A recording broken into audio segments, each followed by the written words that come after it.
Fala aí, galera, é um prazer imenso estar falando com vocês.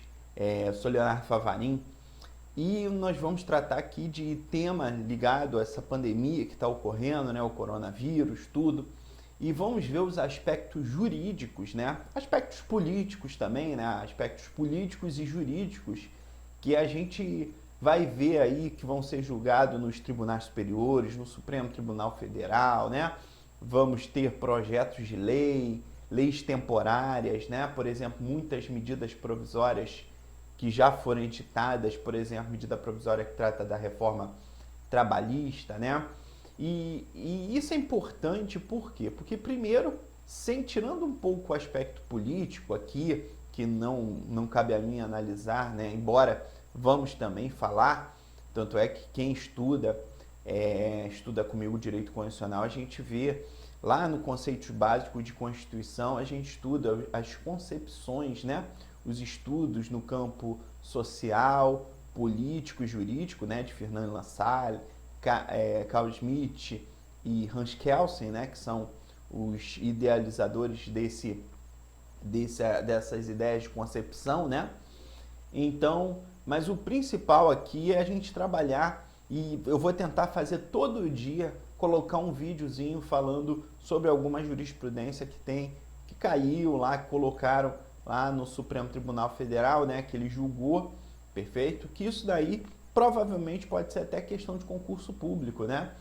Então, primeiro, como é o primeiro vídeo aqui do canal, tá? Agradeço a vocês, fazem lá a sua inscrição aqui no canal, né?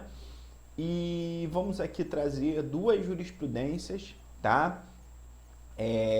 Bem interessante. A primeira jurisprudência é em relação à medida provisória número 954 de 2020, perfeito? E aqui eu já botei de cara, ó, ministra suspende medida provisória que prevê compartilhamento de dados com o IBGE por empresas de telecomunicações durante a pandemia, perfeito? Na verdade, a ministra aqui, eu acho que é a Rosa Weber, que falou aqui, ela suspendeu, primeira coisa, se você reparar aqui, ó, houve um deferimento da liminar, tá? Porque alguém provavelmente entrou com uma ação direta de constitucionalidade, né? E aí a ministra, ela falou, ó, eu vou levar isso para o plenário para julgar a ação direta de constitucionalidade, né? Mas antes eu estou concedendo a liminar porque há claros indícios, né, de inconstitucionalidade, e se eu não conceder essa liminar, pode gerar um prejuízo no campo do direito, tá? Então, ó, a ministra Rosa Weber, do Supremo Tribunal Federal, suspendeu a eficácia da medida provisória 954 de 2020, que prevê o compartilhamento de dados de usuários por prestadoras de serviços de telecomunicações com o Instituto Brasileiro de Geografia e Estatística, a Fundação IBGE, né? Para dar suporte à produção estatística oficial durante a pandemia do novo coronavírus, né? A relatora deferiu medidas cautelares solicitadas em 5 ações, né? Então, choveram a ação direta de constitucionalidade, tá? E aí, por partidos, ordem dos advogados, né? Tudo isso entraram com a ação direta de constitucionalidade, perfeito? E o que a gente tem que observar aqui? Primeiro, que a medida provisória, essa medida provisória 954, ela falava que obrigava as empresas, né? Ela mandava as empresas de telefonia fixa, tá? E móvel, tá? A disponibilizar ao IBGE, né, a relação dos nomes, dos números de telefone, endereço de seus consumidores, pessoas físicas, se são pessoas jurídicas, né? E aí os dados compartilhados, segundo o texto, serão utilizados para a produção de estatística oficial por meio de entrevistas domiciliares não presenciais. Então, na verdade, o que é essa medida provisória? Se você observar bem, ela está tirando o papel dos recenseadores, né, que fazem a entrevista presencial, e claro, para proteger a todas as pessoas nesse momento de pandemia, não seria lógico, né, fazer um censo ali, né? E aí, mas de outro lado, essa medida provisória traz claramente indícios de inconstitucionalidade. A gente tem que sempre falar, professor, mas isso não é inconstitucional? Meu amigo, calma. Primeiro que a gente não tem nenhum direito absoluto. Então, quem vai julgar que é inconstitucional é o Supremo Tribunal Federal. Não sou eu, não é o professor Joãozinho, não é? É o Supremo, perfeito? Ele que vai declarar a inconstitucionalidade ou não. Porém, essa medida provisória hoje, ela já não está mais tendo aplicabilidade, porque essa liminar foi deferida, né, pela relatora aqui, pela ministra Rosa Weber, né? Então, já de cara, já tem a suspensão. E aí, o que ela falou? Ela falou assim, olha só, meu amigo, no artigo 5º da nossa Constituição, preza pelo direito à intimidade, à vida privada, à honra e imagem das pessoas, né? E a nossa Constituição protege lá a inviolabilidade do sigilo da correspondência, de dados, né? E a interceptação telefônica. Mas aí você pega na parte de dados, que é um direito à intimidade, que calma aí, opa. Então, nesse caso, na análise preliminar das ações, tá? A ministra destacou as informações tratadas na MP, estão no âmbito de proteção constitucional, artigo 5º, né? Que ampara o direito à intimidade, à vida privada, à honra e imagem das pessoas. Segundo ela, a MP não prevê qualquer exigência de mecanismos e de procedimentos para assegurar o sigilo, tá? A rigidez e o anonimato dos dados compartilhados, o que não atende às exigências estabelecidas na Constituição para a efetiva proteção dos direitos fundamentais dos brasileiros. Perfeito? Então, dessa forma, a ministra Rosa Weber deferiu a medida cautelar a fim de prevenir danos irreparáveis à intimidade e ao sigilo, à vida, né, privada de cada uma centena de milhões de usuários dos serviços de telefonia fixa e móvel. Perfeito? E aí, isso daí, a decisão da ação direta de inconstitucionalidade, para falar se é inconstitucional ou não, vai ser julgado, a decisão será submetida a referendo do plenário. Perfeito? Maravilha, galera? Então, cuidado com isso, tá? Claro que eu ainda vou falar dessa medida provisória, porque ela ainda vai ser julgada no plenário, tá? Mas fique sabendo que foi deferida, né, a liminar, foi no dia, deixa eu só falar aqui, o dia 23/4, tá?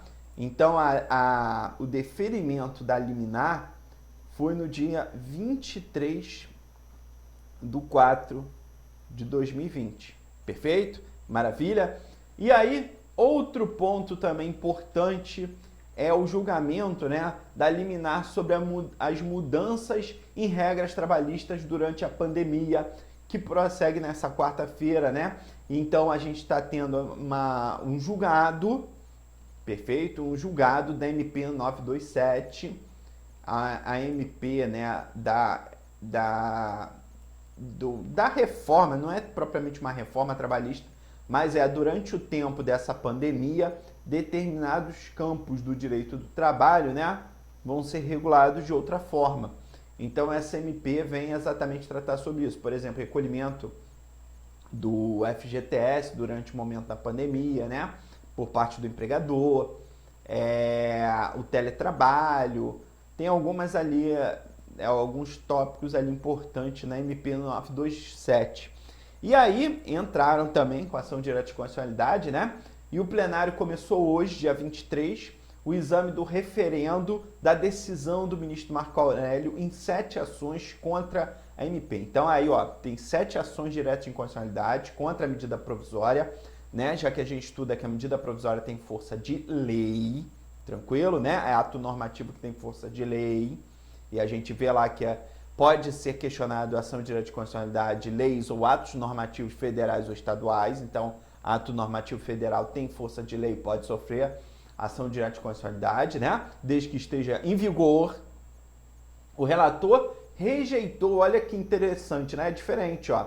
Rejeitou a concessão de liminar. Então, não concede a liminar enquanto vai ser julgado no plenário, continua valendo a MP, né? E o plenário do STF começou a julgar nesta quinta-feira referendos em liminar em 7 ações de inconstitucionalidade ajuizadas contra a medida provisória que autoriza empregadores a adotarem medidas excepcionais em razão do estado de calamidade pública decorrente da pandemia do novo coronavírus, né? O julgado foi suspenso depois do voto do relator das ações, ministro Marco Aurélio, pela manutenção do indeferimento das liminares, perfeito?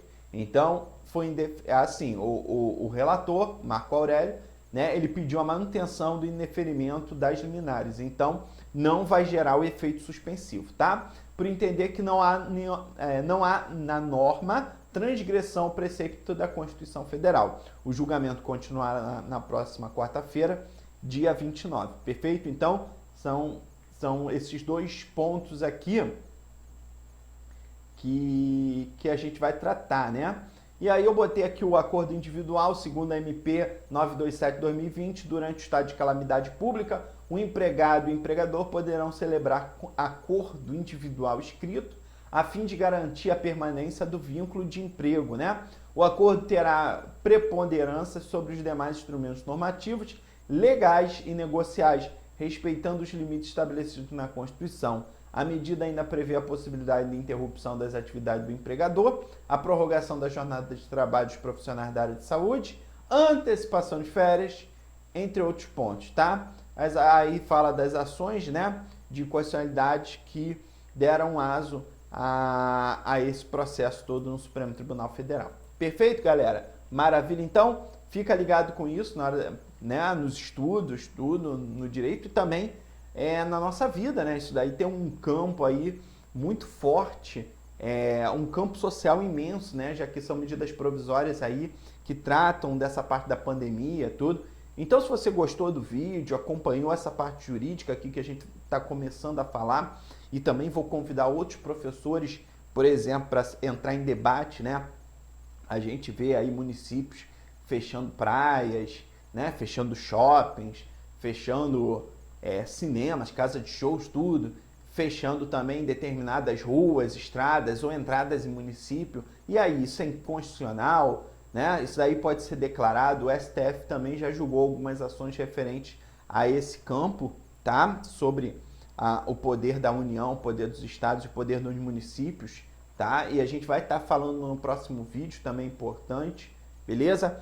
E vou convidar outros professores no outro campo, né? Por exemplo, direito penal, direito administrativo, direito do trabalho, porque isso daqui é um conjunto, né? Uma engrenagem tão forte que a gente tem que ter em mente também, que vamos também afetar, por exemplo, o campo do direito eleitoral, já que esse ano, em outubro, a gente tem eleições. E aí, o que está havendo? Já temos aqui o prazo, né, para desincompatibilização, prazos para aprovação de projetos de lei que tratam sobre despesa de pessoal, por exemplo. Então, temas ali importantíssimos no direito eleitoral, direito do trabalho, né, direito administrativo, direito civil. Então, vamos chamar outros professores também para a gente estar ouvindo também, né, ver o que eles estão achando sobre determinados temas. Isso é importante, beleza? Um forte abraço aí. Fiquem com Deus, bons estudos, faça a inscrição no canal, tá? Que no próximo vídeo aí, eu vou bota comentário, de repente você tem alguma sugestão de vídeo também, falando sobre determinado tema, né? Então, e agradeço aí, um forte abraço e bons estudos.